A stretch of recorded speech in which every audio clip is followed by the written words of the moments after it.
বন্ধুরা, আশা করি সবাই ভালো আছো। যেমন আজকে আমি বলছি অন্য একটা ব্যাপার নিয়ে। দেখো, হাসির কয়েকটা রকম থাকে। হাসিগুলো মুখ যাদের দেখবে তাদের চেহারার মধ্যে দেখবে একটা খুব সুন্দর সে উজ্জ্বল একটা ভাব সবসময় বিরাজ করতে থাকে। কিন্তু এই হাসি মুখর যাদের মুখে তাদের মনের অবস্থাটা ঠিক কেমন হয় কেউ কি বলতে পারবে? তারা কি প্রকৃতির হয় সেটা কি কেউ বলতে পারবে?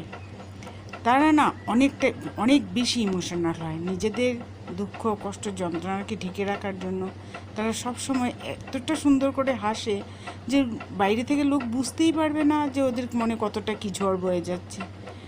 আর ওরা অনেক বেশি আঘাতও পেয়ে যায়। তারও একটা কারণ থাকে, কারণ ওরা অন্যকে খুশি করতে গিয়ে নিজের যে কতটা ক্ষতি করে দিচ্ছে সে ব্যাপারে তারা মোটেও ওয়াকিবহাল থাকে না।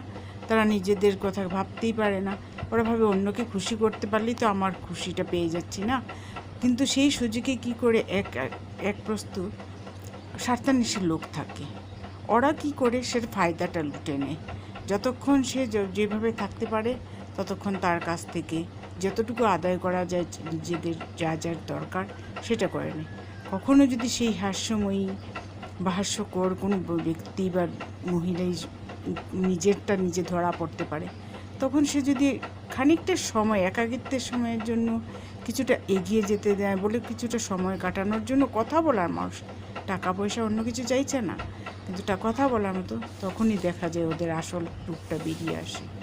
ওরা কতটা পিছু পা হতে ছিটে ফুটাও ওরা চিন্তা ভাবনা করে না। নিজে থেকে বলছি যে খুব অনেকটা বেশি নিজে খুব সতর্ক না থাকতে পারলে আজকের দিনে নিজে থেকেই নিজের দুঃখটা ভোগ করে নিতে লাগে। নিজের দুঃখ ভোগ করতে না থাকতে হলে দরকার নেই, নিজের মধ্যে নিজের সঙ্গে নিজে কথা বলো, নিজেকে দেখে তোমার ভালো লাগে সেইটা করো, নিজে যেখানে চলতে খেতে ভালো লাগে সেইটা করো, নিজেকে নিয়ে ব্যস্ত থাকো। খুব স্বার্থপরের মতো কথাটা হলো, অন্তত যে এই কথাগুলি যে নিজেরা ভুগছে সেটা খুব ভালো করে বুঝতে পারবে।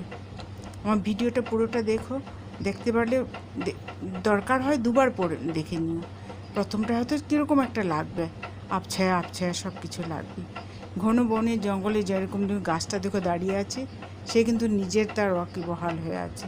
সে কিন্তু কারো তোয়াক্কা করছে না। হ্যাঁ, বৃষ্টির জল পড়লে সে নিচ্ছে, রোদের ছাপটা তাও সে সহ্য করছে, সে কিন্তু সুন্দর দিব্যি আছে।